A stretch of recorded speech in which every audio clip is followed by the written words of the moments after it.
Terima kasih untuk kedatangan dari adik-adik semua untuk kuliah di modul KGD ini.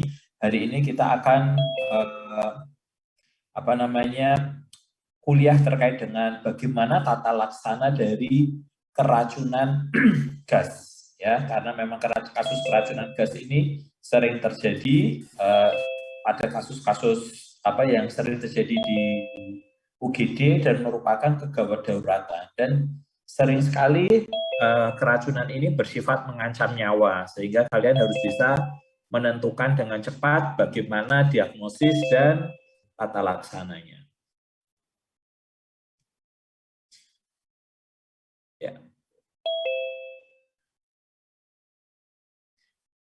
Keracunan adalah, kita harus tahu apa itu definisinya. Definisi keracunan adalah apabila kita kemasukan racun. Nah, problemnya racun itu apa? Racun adalah, kita bisa lihat, substansi yang dapat menyebabkan kerusakan apabila diberikan baik secara tidak sengaja atau secara sengaja pada organisme hidup. Tidak sengaja itu kasusnya paling sering, ya, paling sering contohnya apa? Sering sekali kita menemukan kasus pasien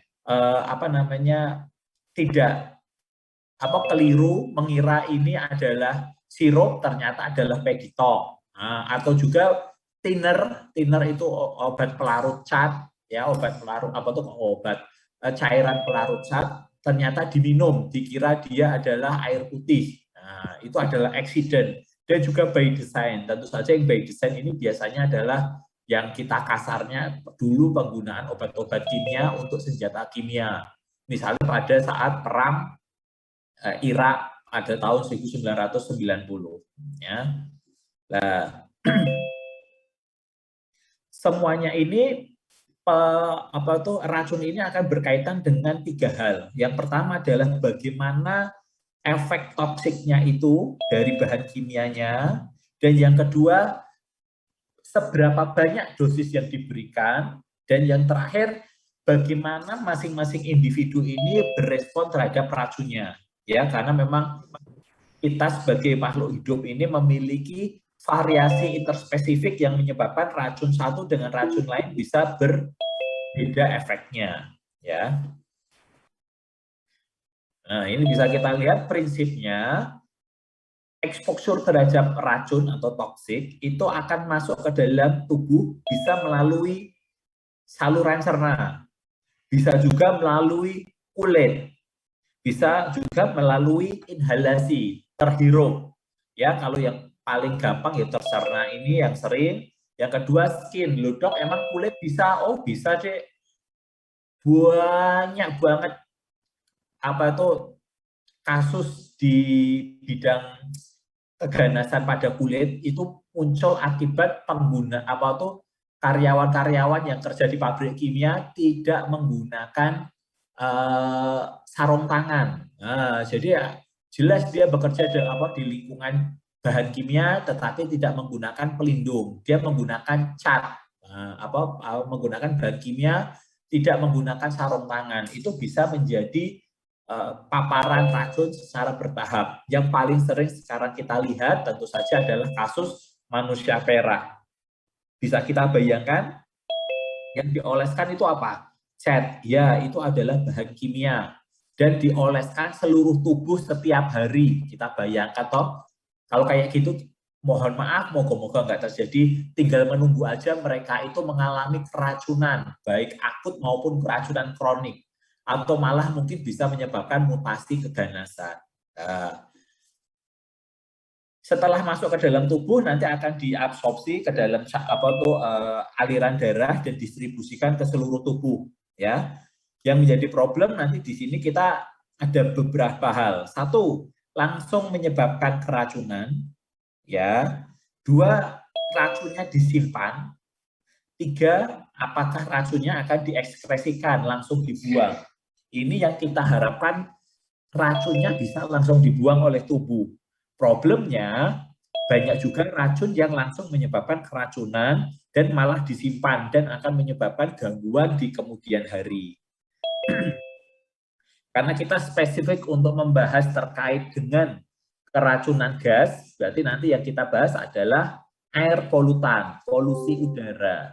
Polusi udara itu ada macam-macam, ya. Yang pertama adalah polutan gas. Nah, karena yang kedua itu adalah polutan partikulat. Nah, jadi polutan itu ada dua, polutan udara itu ada dua. Yang pertama adalah polutan gas, yang berikutnya adalah polutan partikulat. Nah, dok, bedanya apa? Kalau yang polutan gas itu adalah substansi-substansi ya di mana dia akan berbentuk gas pada temperatur normal dan pada tekanan normal. Nah, sebagaimana kita tahu,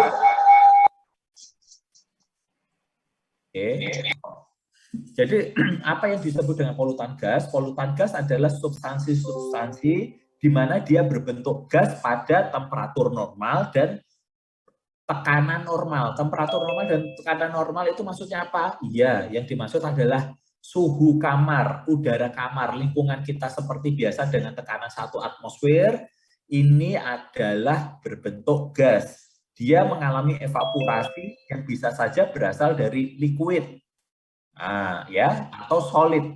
Nah, contoh dari berbagai macam polutan gas itu adalah karbon monoksida dan karbon dioksida. Contoh lainnya adalah hidrokarbon, hidrogen sulfid, nitrogen oksida, ozon, dan contoh-contoh yang lainnya. Ini adalah polutan gas. Berikutnya adalah polutan partikulat. Ya, sebenarnya polutan partikulat adalah benda padat atau cair, ya, droplet cair yang tersuspensi di air, di udara. Ya, jadi bedanya kalau yang di air polutan memang bentuknya gas pada temperatur normal dan tekanan normal. Kalau yang polutan partikulat sebenarnya dia itu adalah benda padat. Bisa dalam bentuk benda padat atau benda cairan droplet yang tersuspensi di udara. Nah, bentuk-bentuknya ada macam-macam, ya, ada das, debu. Oh, ukurannya biasanya agak besar, kurang lebih 100 mikrometer. Ya.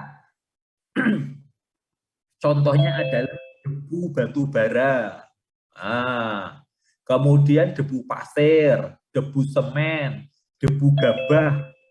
Itu biasanya muncul ketika kita langsung ketemu dengan substansi yang digunakan. Berikutnya adalah foam, uap. Nah, kalau uap ini sama-sama partikel tapi ukurannya lebih kecil. Recording in progress. Bisa kita lihat di sini kalau uap adalah benda padat yang tersuspensi di udara tapi ukurannya jauh lebih kecil, yaitu 1 mikrometer. Nah, diameternya lebih kecil dan biasanya muncul akibat dari proses kimia atau juga proses metalurgi. Contohnya adalah zinc dan lead oxide. Berikutnya adalah mist alias kabut. Nah, ini cairannya lebih besar daripada uap. Ya, kalau uap itu 1 mikrometer, kalau kabut itu 2 mikrometer. Contohnya adalah kabut pada asam sulfat. Nah, ada yang lebih kecil lagi, yaitu adalah smoke atau asap. Ini apabila ukuran partikelnya antara 0,05 sampai 1 mikrometer. Ya, biasanya asap ini muncul akibat dari pembakaran yang tidak komplit dari bahan bakar fosil. Nah, yang terakhir adalah aerosol. Aerosol ini ada ukurannya yang paling kecil, ya, benda cair atau benda padat yang tersuspensi di udara atau di dalam gas yang lain. Ukuran yang paling kecil, jadi ini bisa aerosol atau asap. Jadi bisa kita perhatikan polutan partikulat ini bisa dibedakan dari berbagai macam ukurannya. Yang paling besar adalah debu, berikutnya uap, kemudian kabut, yang terakhir adalah asap dan aerosol. Nah, bisa kita lihat ada berbagai macam polutan udara, ya. Contohnya tadi yang saya sebutkan sulfur oxide, nitrogen oxide, karbon monoksida, karbon dioksida, ozon, hidrokarbon, semuanya ini pada kasus-kasus yang banyak terdapat pada pembakaran, ya. Sulfur oxide itu biasanya muncul pada pembangkit tenaga batu bara atau tenaga diesel atau kilang minyak atau smelter yang memanaskan bensin. Nah, itu sulfur oxide. Berikutnya sedangkan yang nitrogen oxide itu adalah bisa muncul dari emisi kendaraan, ya. Pada prinsipnya adalah pembangkit listrik yang berasal dari fosil.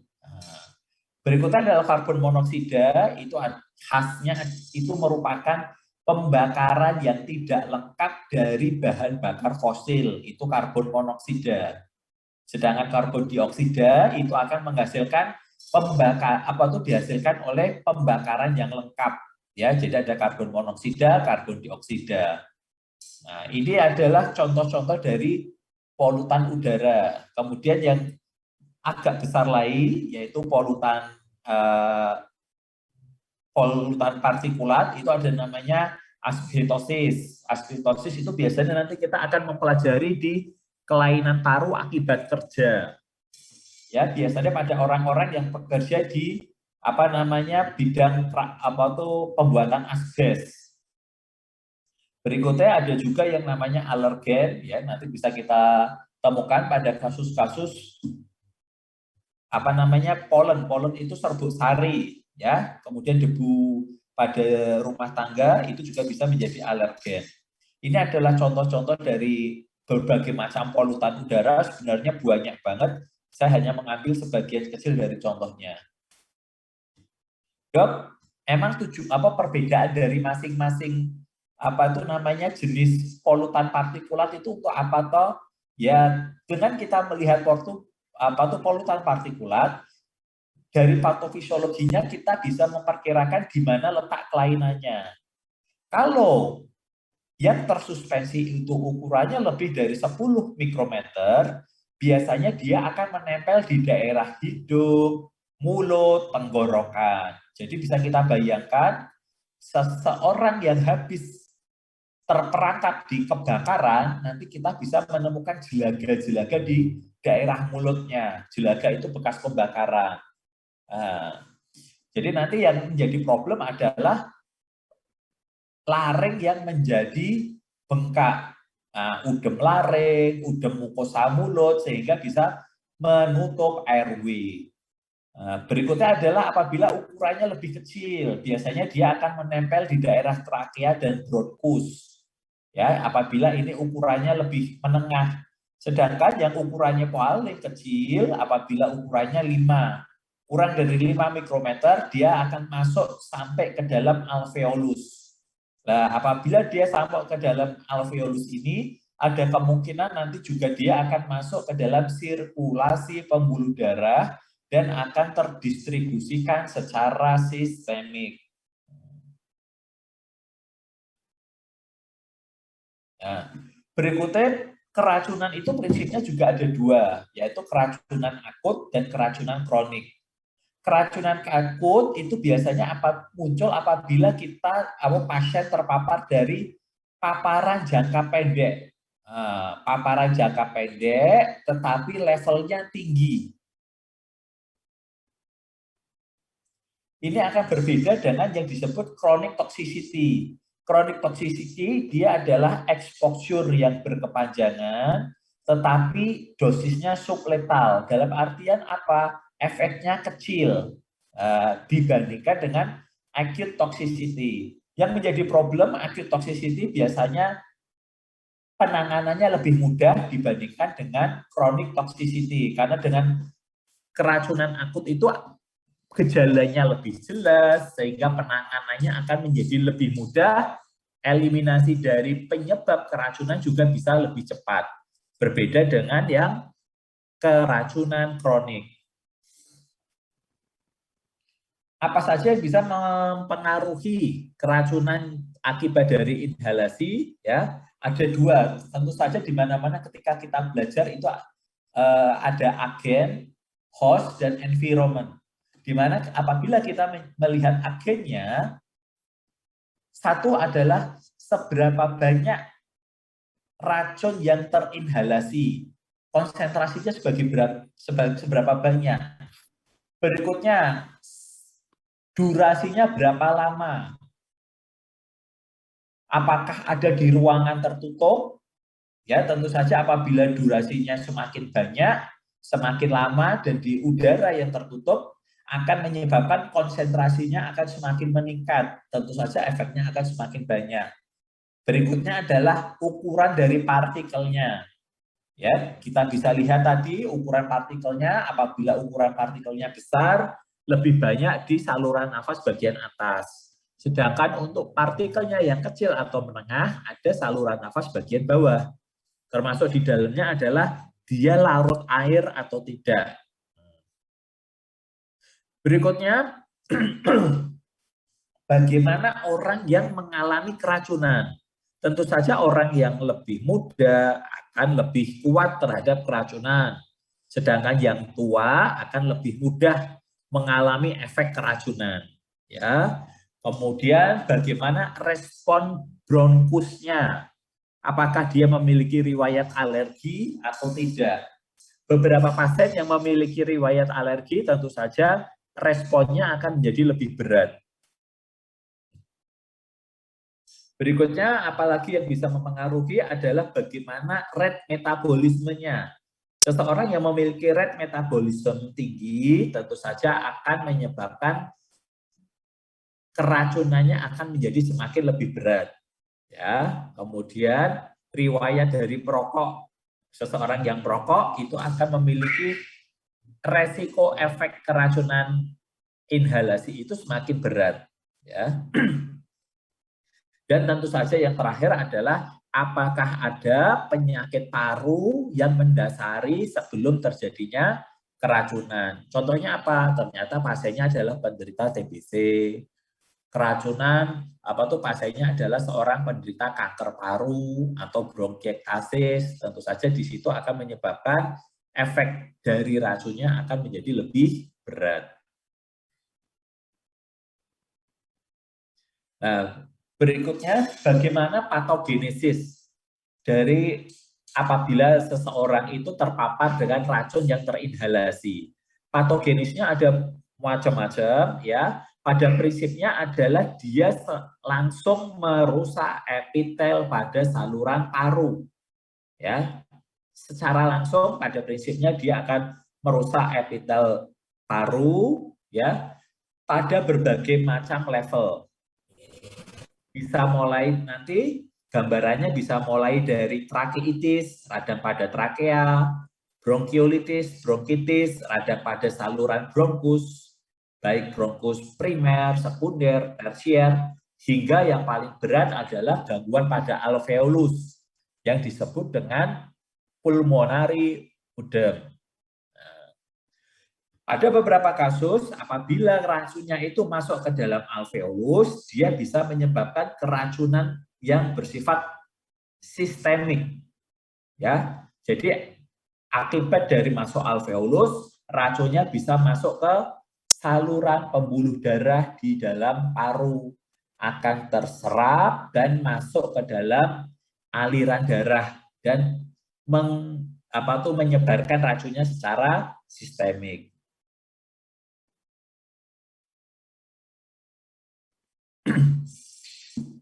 Ya. Inhalasi bahan toksik itu juga akan bisa kita bedakan untuk efek lokal dan efek sistemik. Maksudnya efek lokal bagaimana? Efek lokal itu racunnya hanya bersifat di daerah saluran nafas. Ya. Apabila efeknya ini akut, akan menjadi akut lung injury. Atau pada keadaan yang lebih berat bisa menjadi akut respiratory distress syndrome alias ARDS. Sedangkan yang kronik itu bisa menyebabkan fibrosis paru, asma, bronkiektasis, dan PPOK. Efek sistemiknya dari bahan toksik contohnya adalah karbon monoksida atau dan klorin. Nanti akan kita bahas satu-satu di slide berikutnya. Jadi pada inhalasi agen toksik itu kita tahu sudah disebutkan bisa dalam bersifat kronik yang menjadi penyakit paru obstruktif, asma, bronkiektasis atau fibrosis atau yang akut. Ya, akut ini yang paling utama akan menyebabkan iritasi pada epitel, erosi pada epitel, kerusakan pada epitel, pada akhirnya akan menyebabkan pneumoitis. Pneumoitis adalah radang pada paru-paru, bukan akibat dari infeksi. Nah, itu yang disebut pneumoitis. Kalau radang pada paru-paru akibat dari infeksi bakteri, itu disebut dengan pneumonia. Nah, efek dari akhirnya adalah akut lung injury, atau yang lebih berat nanti akan muncul sebagai akut respiratory distress syndrome. Akut respiratory distress syndrome adalah suatu sindroma gagal nafas akut akibat kerusakan sawar membran kapiler alveoli. Jadi bisa kita bayangkan di dalam alveoli ini banyak sawar-sawar dan kapiler. Nah, ini akan menyebabkan terjadinya peningkatan permeabilitas.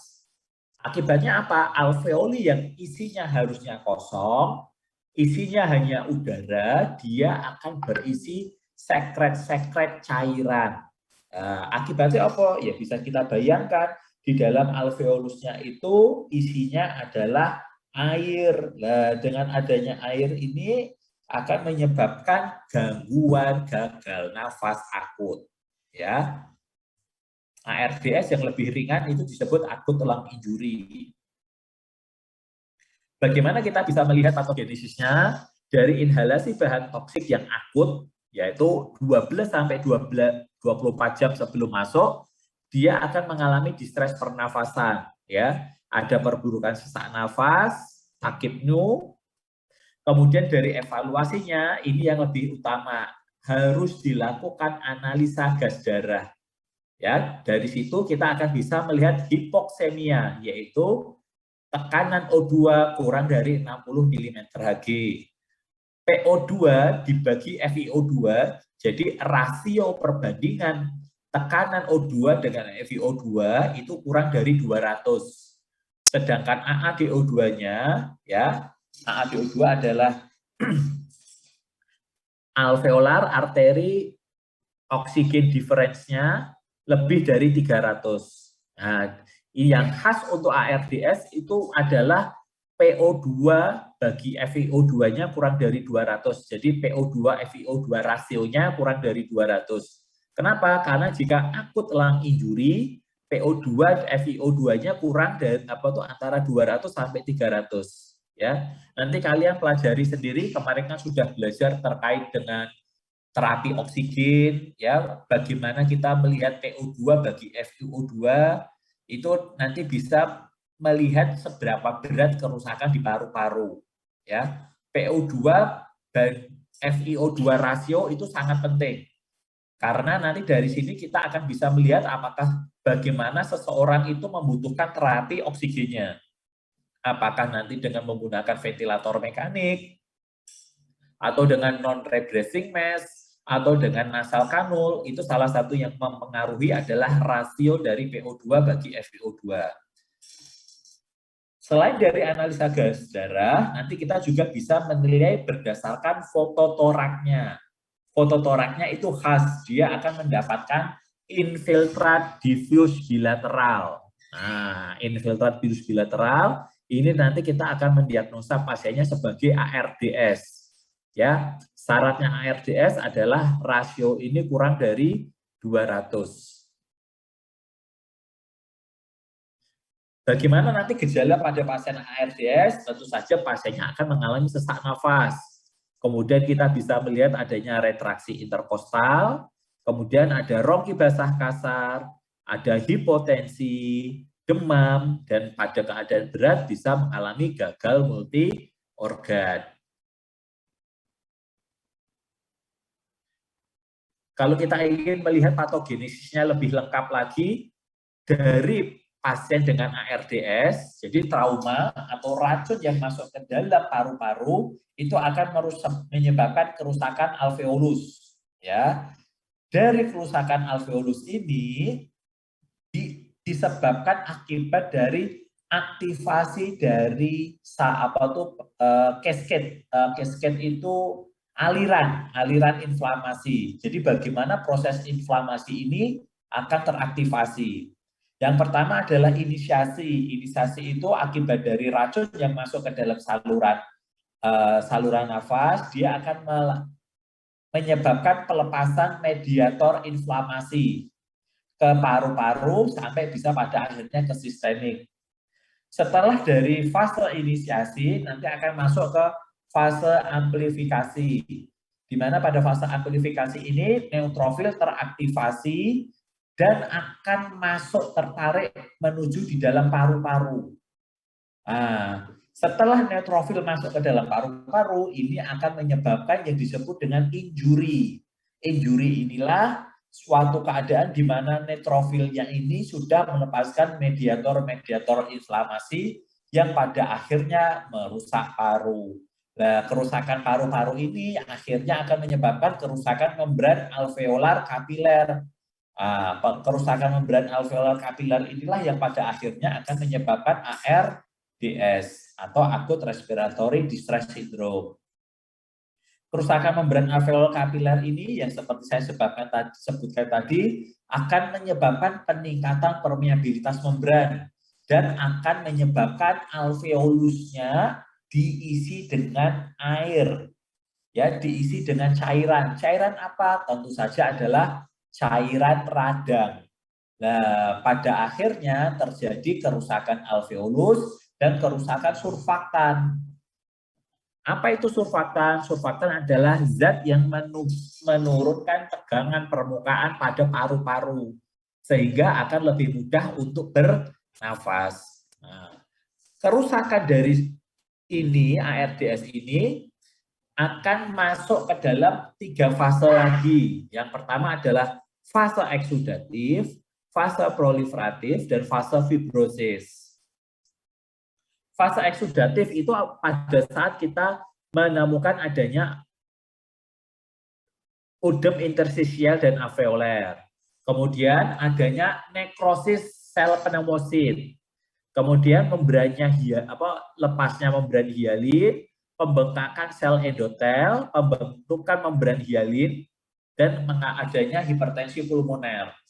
Dok, tahunya itu di dalam paru-paru bagaimana? Iya, ini bisa kita ketahui berdasarkan otopsi. Jadi hanya dengan X-ray atau pemeriksaan CT scan itu tidak bisa dilakukan.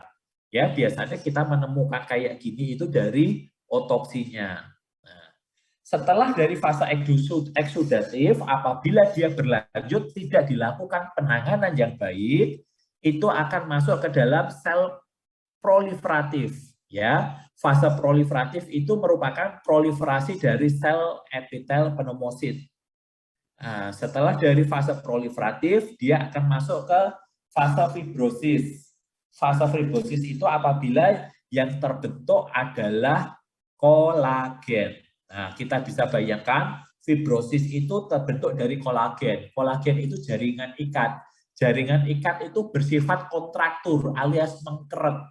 Mengkeret, kamu tahu mengkeret ya? Jadi menjadi kontraktur, kontraksi, mengalami mengkeret.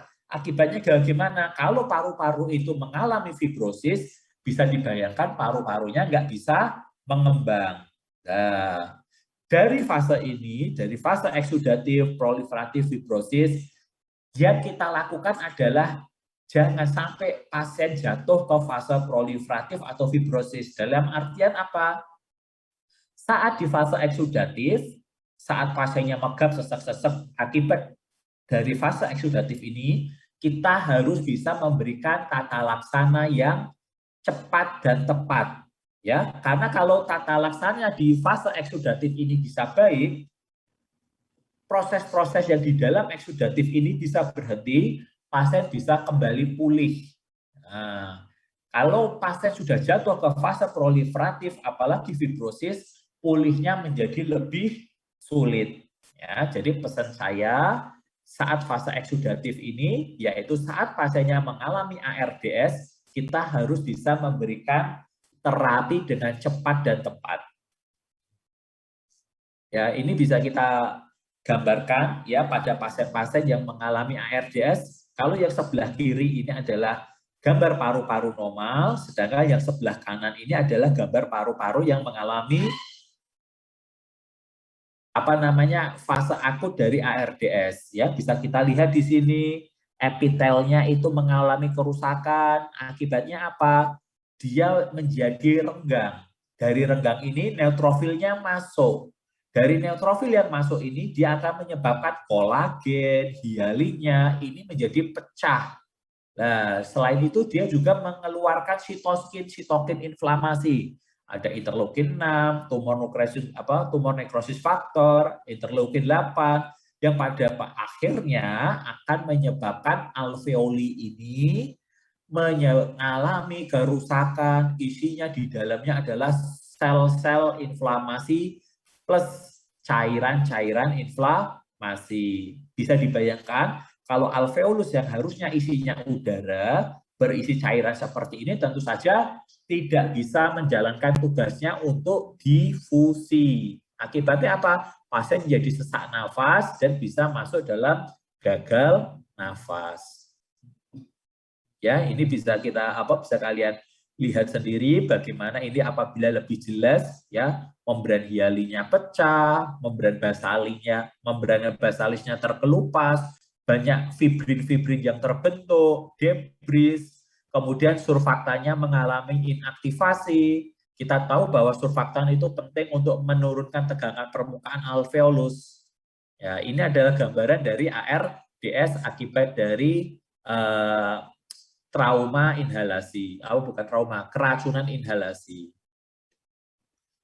Kriteria diagnosis seperti sudah saya sebutkan tadi, ARDS, dia ada riwayat pencetusnya, kemudian ada PaO2 bagi FiO2 dari 200, dari fototoraknya ada infiltrat bilateral difus, kemudian tidak ada gejala udem paru kardiogenik, dalam artian kita bisa melihat fungsi kardiovaskulernya baik.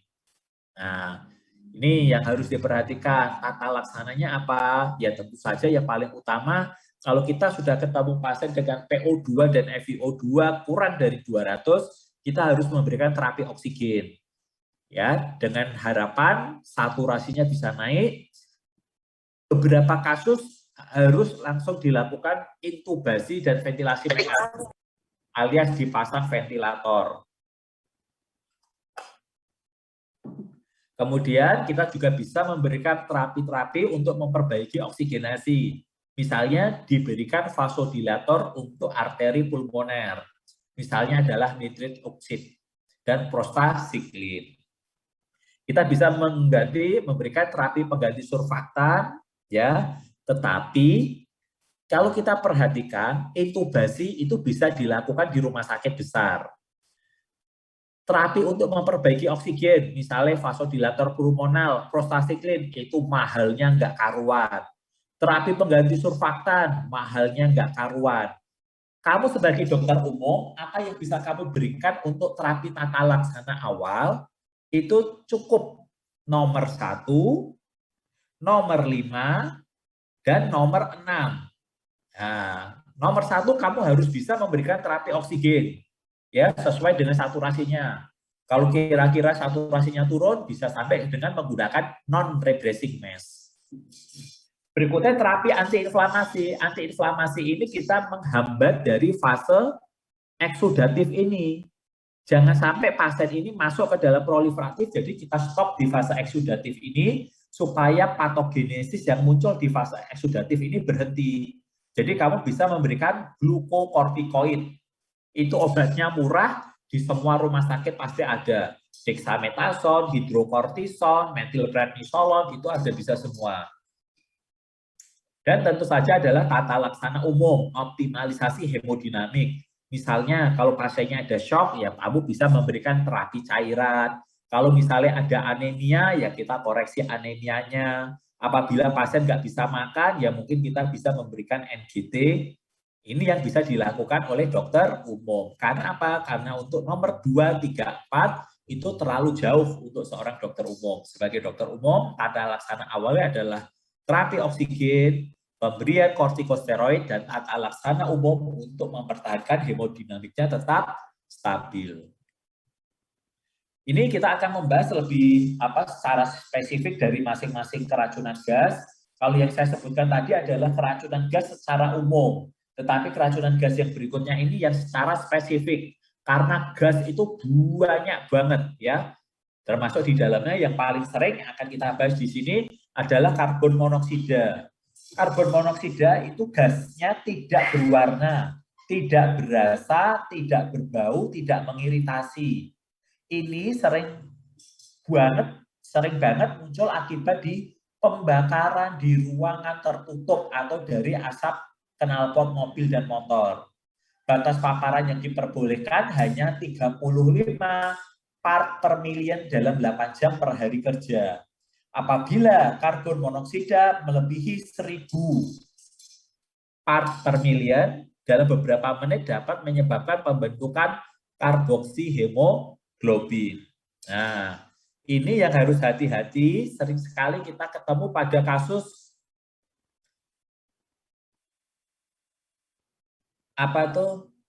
mohon maaf, pembakaran di ruang tertutup. Beberapa kali kita melihat di di koran ya. Di koran itu ada sepasang laki-laki dan perempuan ditemukan tewas di dalam mobil yang tertutup tidak memakai baju. Nah, itu yang paling sering. Jadi beberapa kali sering kita melihat di koran itu ada kasus mobil goyang ya. Mereka mohon maaf melakukan tindakan asusila di dalam mobil memakai AC ya, memakai AC tetapi jendelanya ditutup semua. Akibatnya apa? Sirkulasi udaranya tidak mengalami sirkulasi udara yang baik. Nah, itu sering mengalami keracunan gas karbon monoksida. Yang menjadi bahaya dari karbon monoksida ini, dia bisa berikatan dengan hemoglobin 250 kali lebih kuat daripada oksigen. Akibatnya bagaimana? Oksigennya terlepas dari hemoglobin. Oksigennya akan turun, dia akan mengalami hipoksia. Nah, apabila CO ini berikatan dengan hemoglobin, dia akan membentuk karboksi hemoglobin. Karboksi hemoglobin itu akan menyebabkan interaksi dari protein HEM. Nah, dari interaksi ini, kurva penguraian HbO2 bergeser ke kiri. Akibatnya apa? Oksigen menjadi lebih sulit untuk dilepas ke jaringan. Hasil akhirnya adalah hipoksia. Nah, hasil akhirnya dari keracunan karbon monoksida adalah hipoksia, kekurangan oksigen di jaringan.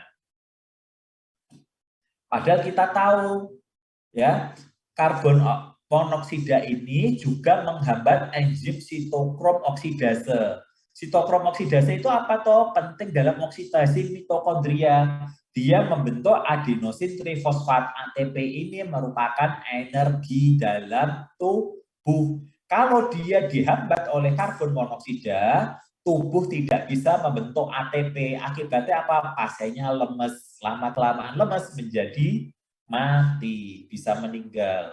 Nah, gejala klinisnya dari keracunan monoksida itu bisa gejala ringan, ya, apabila karboksi hemoglobinnya hanya 10-30%.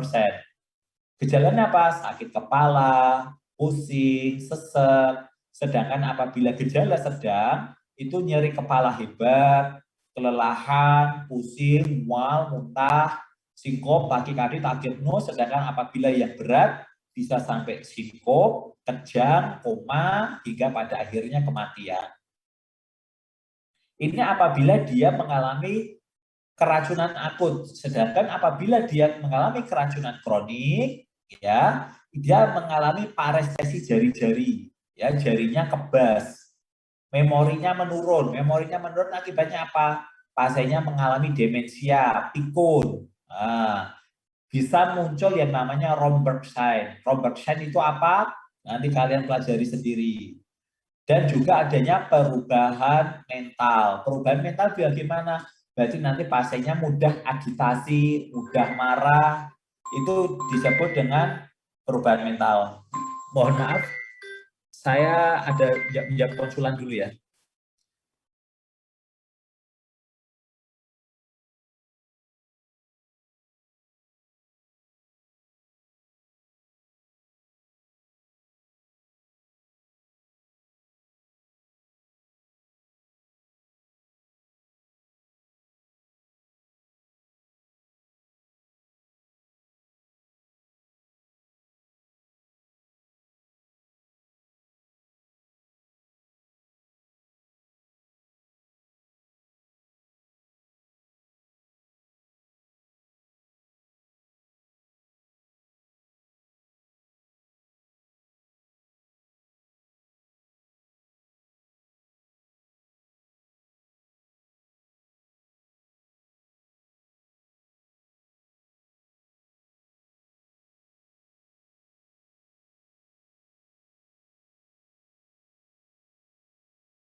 Ya, mohon maaf ada konsulan dari UGD.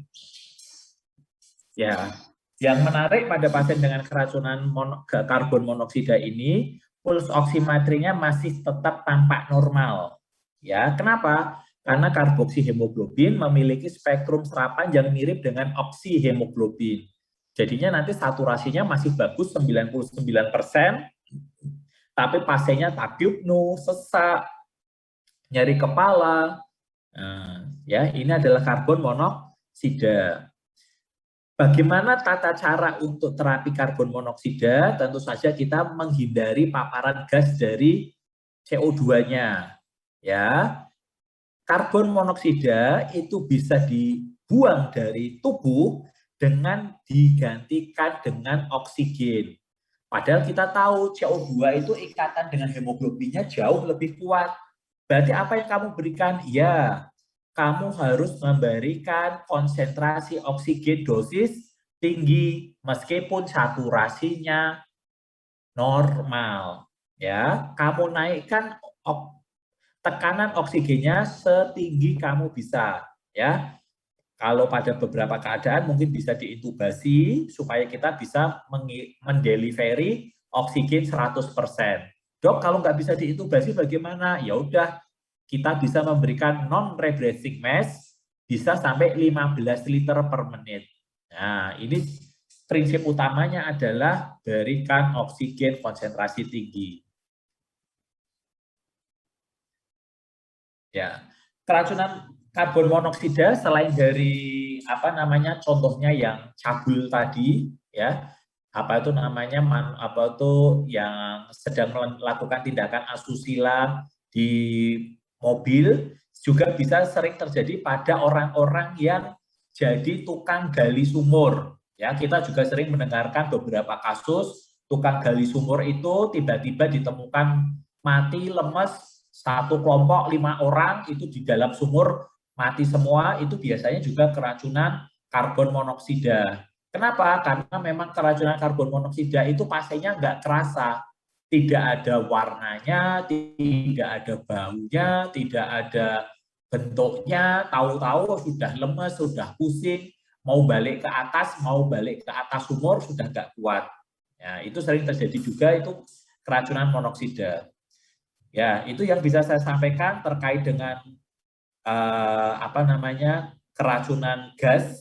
Ya, pada prinsipnya keracunan gas ini apa namanya yang bisa kita perhatikan, kamu harus bisa membedakan polutannya itu dalam bentuk apa, polutan gas atau dalam bentuk polutan partikulat.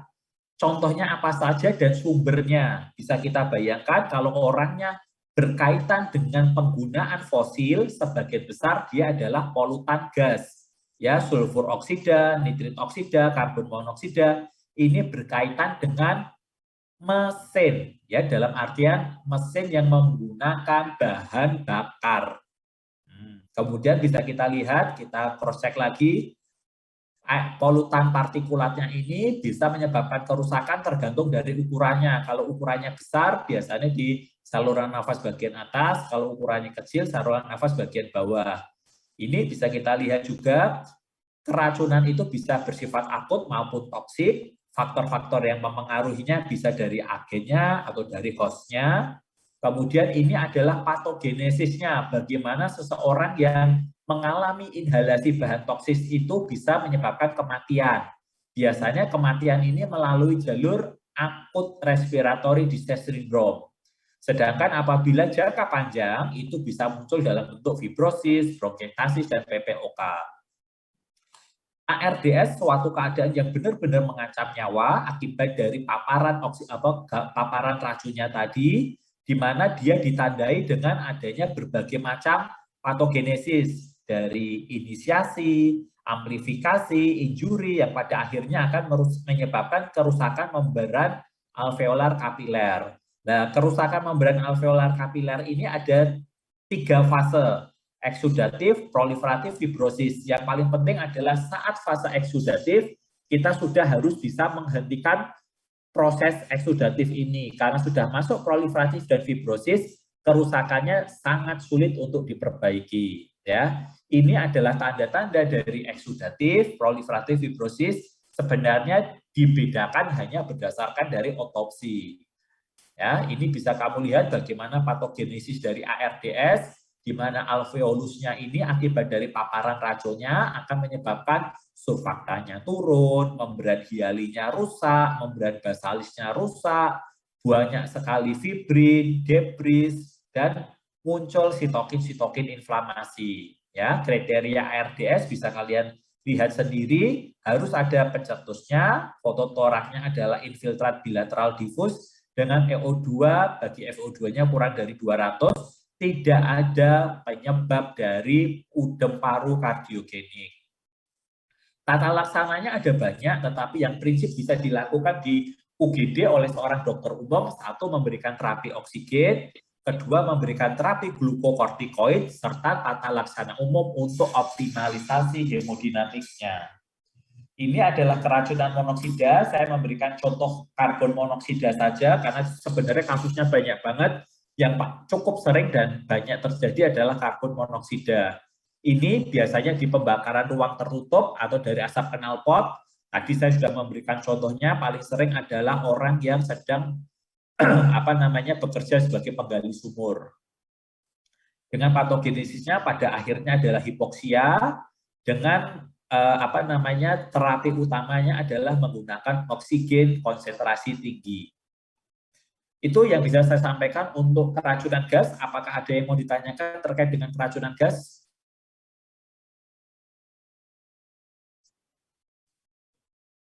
Silahkan, mungkin ada yang bingung. Ini tadi slide-nya sudah saya kirimkan ya lewat Dr. Osa ya. Nanti bisa minta Dr. Osa untuk slide-nya.